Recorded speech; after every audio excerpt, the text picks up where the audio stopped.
This tutorial is going to show you how to enter your customer's shift requirements, notify the suitably skilled people that can fill the requirement, and then book someone into that shift. Let's start with adding a new requirement. This can be sometimes referred to as a booking or a shift request, but through these tutorials we will refer to an open, empty or unfilled new request as a requirement. Once the requirement or shift has been filled, we will then refer to it as a booking. Let's say we have them on the phone now. From any window, hold down the Control key and at the same time press the R key for requirement. This will immediately open the new requirement screen. This has two areas, top and bottom. The top area is currently blank. Once you've added the new requirement, it will be previewed in the top area, where you can amend it if necessary. Below this, we have the selection area for adding a new requirement. This area can also show any or all previous entered requirements for the selected site and date. On the left, we have a blank box and a list in the center. When we first go to this screen, these are the lists of the customers already entered into the system. If the customer is displayed, we can double click to select, or if the customer is not displayed, then we can start typing into the customer box, HSB. You notice that even though the company name may be H.S.B.C, the system has already picked up the fact that we are trying to put in HSBC, so it is quite intelligent in terms of understanding different ways of typing the same names. Once we've got the choice down, we can just double click on that choice. The program automatically displays a list of locations or sites for that customer. We can also add a new location or site for a customer through the wizard, but we will go into that separately.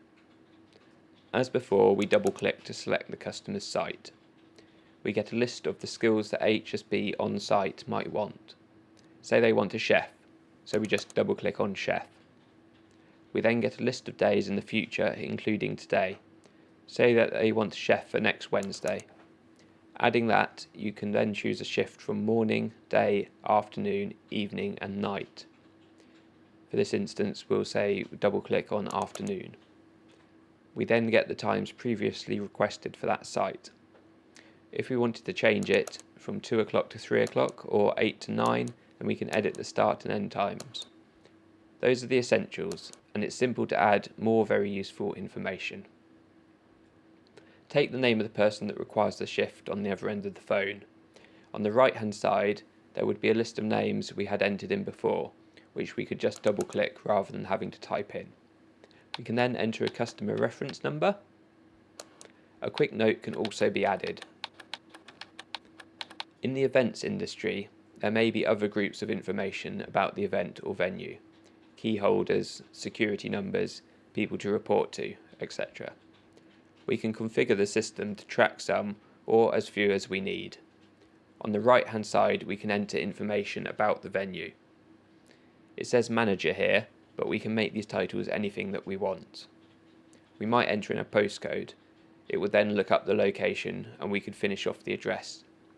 We can also put in an email or phone number or other information about the venue.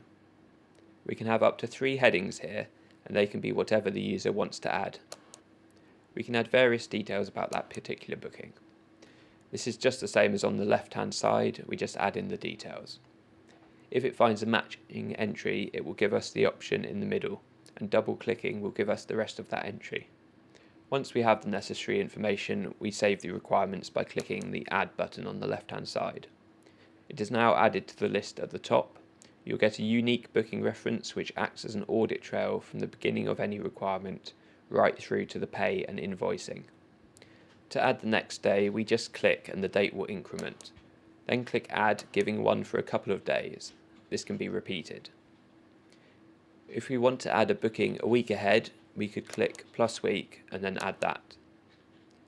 Now we want to find out who on the system is available to fill that shift. Click on Diary and we can see who on the shift is a chef. And we can see there a number of people who are suitable. If we already know someone is available, then we can just book them in. But if not, we can select a number of people by ticking under the text symbol and automatically text them. Right-clicking the mouse under the text symbol allows us to make the offer to those people and notify them by sending a text saying that these particular shifts are available. The offer does not send them the booking reference or the customer reference. It just says that there is a shift available. Are they interested? They will get a special code which they include with their reply. Our system will convert their text into an email sent to your inbox, where you can enter the code into the system to immediately go to that request and book them for the shift. So, very quickly, with a small number of clicks, we've entered in a number of custom requirements, selected a number of people on the system, notified them about an available shift, and the first one that comes back with the acknowledgement that they want to accept that shift, we can then book in simply by entering the code from the email from their reply text.